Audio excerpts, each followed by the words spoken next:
Big Boss OTT fame Munawar Faruqui ने हाल ही में अपने बेटे की बीमारी को लेकर कुछ ऐसा कह दिया है जिसे सुनकर हर कोई हैरान हो गया है।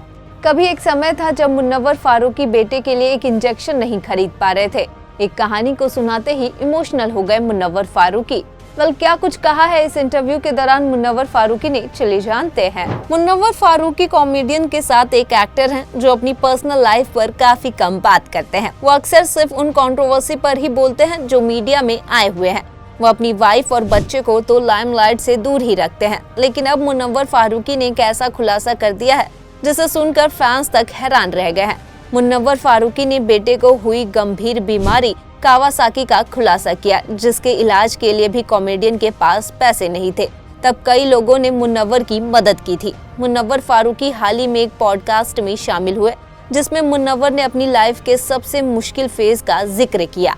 जब कॉमेडियन के बेटे को कावासाकी नाम की बीमारी हो गई थी, मुनव्वर फारूकी ने बताया कि वो स्थिति डरा देती है। मेरा बेटा तब सिर्फ 1.5 साल का था जब वो बीमार हुआ था। तब 2-3 दिन तक उसकी हालत बिल्कुल भी ठीक नहीं थी।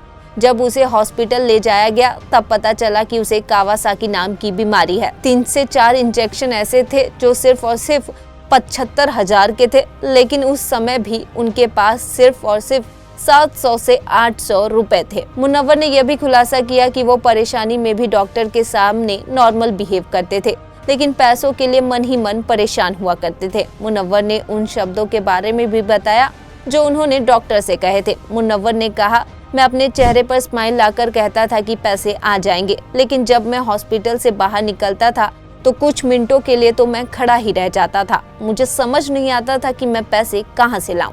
मुनव्वर ने बताया कि लोगों ने उन्हें उधार भी दिए जहां पर वो पहले काम करते थे। 2-3 घंटे तक पैसे इकट्ठे हो गए थे, लेकिन तभी मैंने सोच लिया था कि वापस मेरी लाइफ में मैं ऐसे सिचुएशन नहीं आने दूंगा जिस समय मेरे पास बिल्कुल भी पैसे ना हो। Well, what's your take on this update? Do let us know in comment section.